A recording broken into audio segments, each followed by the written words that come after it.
In today's video, I'm talking about UK immigration for spouses, and by spouses on a temporary visa. So for example, somebody who's here as a student and they are here with their spouse and they are switching to graduate route, or somebody who's here as a skilled worker and they are switching to a different category. What we have seen over the last few weeks is that there's been an uptick in the refusal of these applications. It is critical for all of us to understand that when you make an application as a spouse, there is an inherent requirement that the relationship you're relying on to stay is genuine. Genuine and subsistent go together. So the marriage is not a marriage of convenience or an arranged marriage. And normally what usually people do is to provide evidence of cohabitation.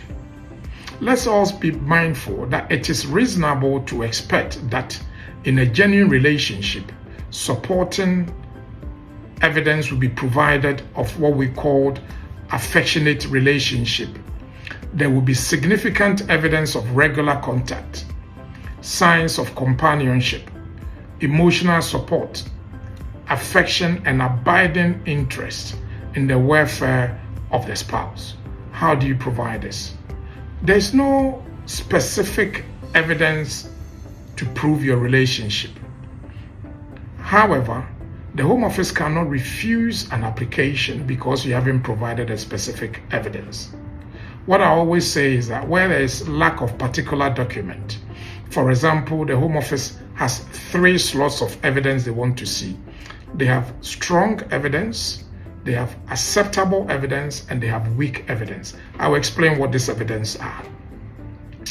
Having said that, if you can show evidence of conversation either on Facebook or WhatsApp or Instagram or email communication between the parties, then this can also pass as acceptable evidence of abiding interest, devotion to each other, and an existing relationship.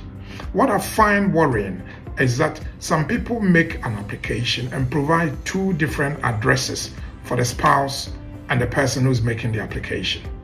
If somebody is here and you're making an application as a spouse and there's an inherent requirement for the relationship to be genuine and subsistent, and you're telling the Home Office that you live apart because you've provided 2 different addresses, then you're inviting the Home Office to refuse your application.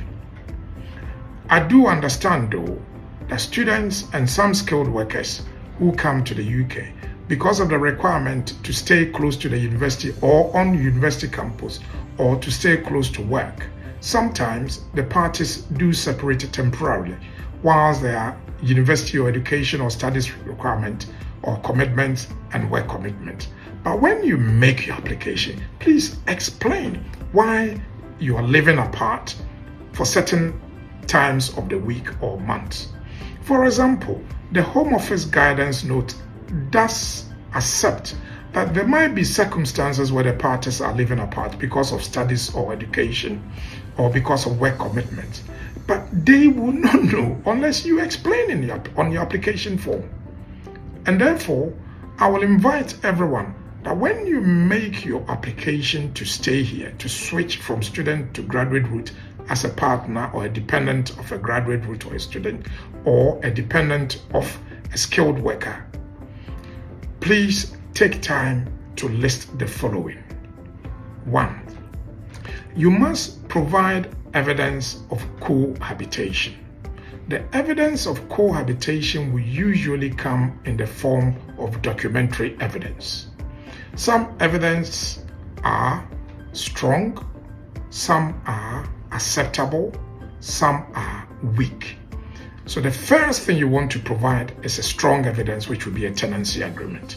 The Home Office defines strong evidence as evidence which is generated by a third party, having considered your right to remain in the UK and noting your date of birth.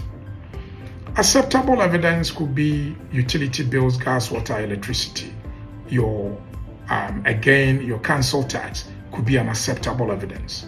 A weak evidence will be anything which they believe is self-serving.